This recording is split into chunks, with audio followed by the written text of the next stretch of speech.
Hi, this is Evan Pantazi. A while back I requested everybody send in their questions and post them right here on the YouTube channel as a comment. And I've got a question that came in, not on the comments below, but it was by email. And it asks, because we're teaching the blood attacks of the tiger and the nerve attacks of the crane, which one I thought was better. Well, there's a couple different aspects to each one. Which one's better? I prefer the nerve attacks. It's instantaneous response or dysfunctionality of the attacker. You can hit it with lighter pressure. It doesn't take as much skill to accomplish, and it leaves no marks or permanent damage. The blood I like in particular because if you have someone that's a little more pain tolerant, or their neurological system is embedded deeper, or their muscle structure is more dense so the nerves don't have as great of effect, and known as the non-responder for most people that have been in the Kyusho before, that's because the body has protections. But once you get to the vascular tissue, there's nobody that's immune to the vascular tissue. The issue is you have to be far more skilled. You have to use a little bit more strength and effort.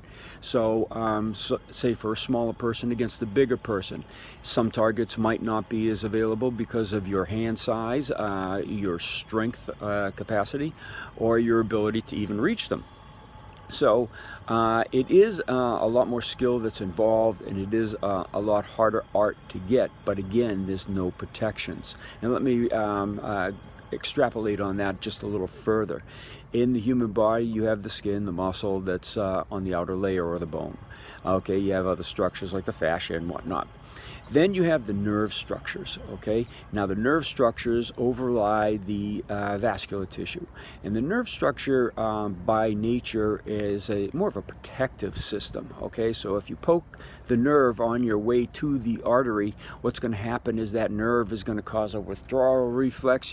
The opponent's going to pull away to protect the vascular tissue. So again, you do need the skill, higher skill level to get to that the blood vessels, because the person is going to retract so violently. So again, I prefer the nerves because it's quicker to learn. It's lighter pressure that's needed to activate. You have greater dysfunction. The downside to that is not everybody on every target is weak. It's been on 100% in all the cases that I've experienced and I've heard about around the world. However, in the dojo, it's 90 to 95%. So it gives you that little bit of question. The blood is always workable. So it is more dangerous, though. You could damage the system and cause permanent damage. That's why it takes a highly skilled person to use them, especially to train them.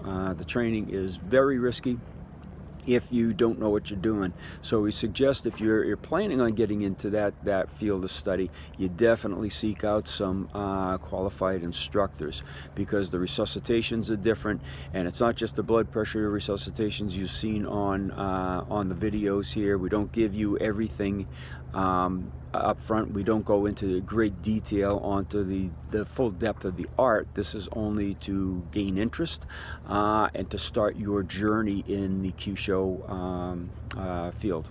So again, please subscribe. We'll be back to you with more questions later. And thanks for that. I'm not going to name who named it, who asked it, but thank you very much for that question. And pose your question. We'll get to an answer. Thanks.